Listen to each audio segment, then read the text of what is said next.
میرے نبی پاک صلی اللہ تعالیٰ علیہ وآلہ وسلم ارشاد فرماتے ہیں، رب جب کسی قوم سے محبت کرتا ہے تو انہیں آزمائش میں مبتلا کر دیتا ہے۔ پھر فرمایا اگر وہ اس پر صبر کریں، اللہ کی قضا پہ راضی رہیں تو پھر اللہ بھی ان سے راضی ہو جاتا ہے، اور اگر وہ ناراضگی کا اظہار کریں کہ یہ مصیبت کیوں آئی تو پھر اللہ بھی ناراض ہو جاتا ہے۔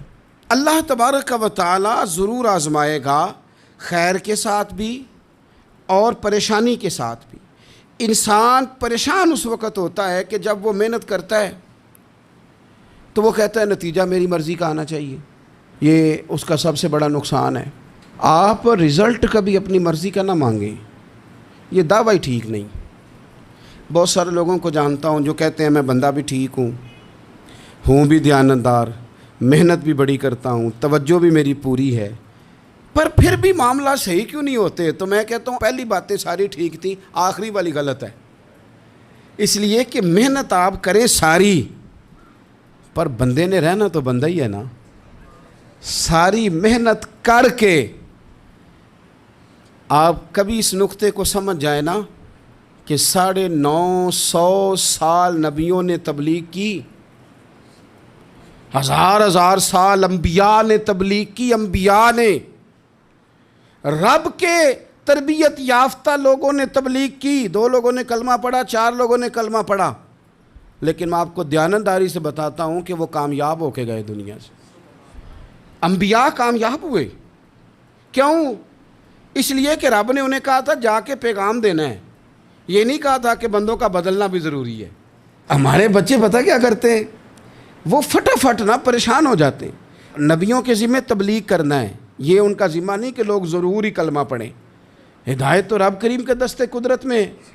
انبیاء خلوص سے، للہیت سے جد و جہد کرتے رہے، لیکن انہوں نے یہ نہیں کہا کہ مالک اتنی محنت کی ہے بندے ٹھیک نہیں ہوتے، یہ نہیں کہا انہوں نے، اس لیے کہ جو ان کی ڈیوٹی تھی انہوں نے ڈیوٹی صحیح کی۔ ہم نے اپنی ڈیوٹی کرنی ہے۔ پریشان اس وقت ہوتے ہیں جب نتیجہ اپنی مرضی کا مانگتے ہیں۔ نتیجہ نہ اپنی مرضی کا مانگے، رزلٹ نہ اپنی مرضی کا مانگے۔ اور جناب پیر صاحب میں فلانا وظیفہ بھی پڑھتا ہوں، فلانا وظیفہ بھی پڑھتا ہوں، فلانا وظیفہ بھی پڑھتا ہوں، دل نہیں صاف ہوتا، تو میں نے کہا یہ تو اللہ نہیں کر رہے ہیں۔ آپ ڈیوٹی کریں، آپ کام کریں جو آپ کے ذمے لگایا گیا ہے، اس میں وہ قضا نہ کریں آپ، باقی اللہ تعالیٰ کرم نوازی فرمائے گا۔ دیکھیں ایک بادشاہ تھا، اس کی سلطنت میں نا وہ قوم بنانا چاہتا تھا۔ ہمارے بادشاہ، ہمارے حکمران قومیں نہیں بناتے، لوگوں کو اپنے حق میں قائل کرتے ہیں۔ اس لیے کبھی بھی ہمارے ملک میں قومی سوچیں عام نہیں کی جاتی، ذاتی سوچیں عام کی جاتی ہیں، ملی باتیں نہیں کی جاتی، ذاتی باتیں کی جاتی ہیں۔ وہ چاہتا تھا کہ میری قوم بن جائے۔ اس کا ایک ہیرا سلطنت میں سے گم ہو گیا، تو اس نے اعلان کیا، اس نے کہا کہ جو بندہ ہیرا تلاش کر کے لائے گا اسے انعام دوں گا۔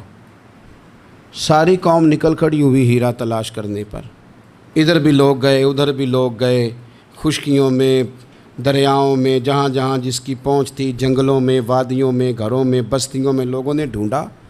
ساری قوم ایک ہیرا تلاش کر رہی ہے۔ بالآخر سب لوگ جمع ہو گئے ایک میدان میں۔ ایک بندہ اوپر چڑھا بادشاہ کے پاس، وہ اونچی جگہ پہ کھڑا تھا، اس نے کہا جناب یہ ہیرا مل گیا ہے۔ اب جب ایک کو ہیرا مل گیا تو باقیوں کے چہرے اتر گئے کہ یہ کامیاب ہوا، ہم ناکام ہوئے۔ بادشاہ چونکہ ان کی تربیت کے لیے یہ کام کر رہا تھا، اس نے کہا تمہارا کیا خیال ہے کہ اس ہیرے کے بغیر میرا گزارا نہیں تھا؟ کہ تمہارا کیا خیال ہے کہ ہیرا میری سلطنت سے نکل گیا تو مجھے زوال آ جائے گا؟ اس نے کہا یہ تو ایک ہیرا ہے۔ اٹھا کے پھینکا، دیوار کے ساتھ لگا، ہیرا ٹوٹ گیا۔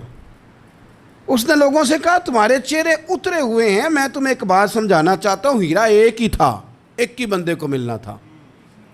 میں نے انعام کا اعلان تو یہ کیا تھا نا کہ جو ہیرا ڈھونڈ کے لائے گا اسے انعام دوں گا، لیکن اب میں تمہیں بتاتا ہوں کہ میں تم سب کو انعام دوں گا، اس لیے کہ ہیرا ایک تھا، ملنا ایک کو ہی تھا، سب کو مل سکتا نہیں، لیکن انعام اس لیے سب کو دوں گا کہ ہیرا ڈھونڈنے پر انعام نہیں دے رہا، میں کوشش کرنے پہ انعام دے رہا ہوں کہ تم نے کوشش تو کی، تم نکلے تو صحیح، جد و جہد تو کی۔ کچھ لوگ کہتے ہیں کہ ہمیں ہیرا مل بھی جائے، اور خدا کے بندے ہیرا ایک ہے، ہیرا ملنا کمال نہیں، محنت کرنا کمال ہے۔ چیف آف آرمی سٹاف 2 نہیں ہو سکتے، ایک ہی ہوگا۔ لیکن اب کو بندہ کہ میں نے پڑھنا ہی نہیں، بھرتی نہیں ہونا، فوج میں جانا ہی نہیں، تو یہ بات اس کی غلط ہے۔ اس لیے کہ سیٹ ایک ہے، بیٹھنا ایک بندے نہیں ہے۔ تو نے محنت کی کہ نہیں کی، جدوجہد کی کہ نہیں؟ اصل کام یہ ہے کہ ہم نا تیار نہیں ہوتے۔ اللہ فرماتے ہیں میں نے آزمانا ہے، میں نے آزمانا ہے، تم نے سفر جاری رکھنا ہے، لیکن یہ ضرور یاد رکھنا کہ وَإِلَيْنَا تُرْجَعُونَ، لوٹ کے تمہیں میرے پاس ہی آنا ہے۔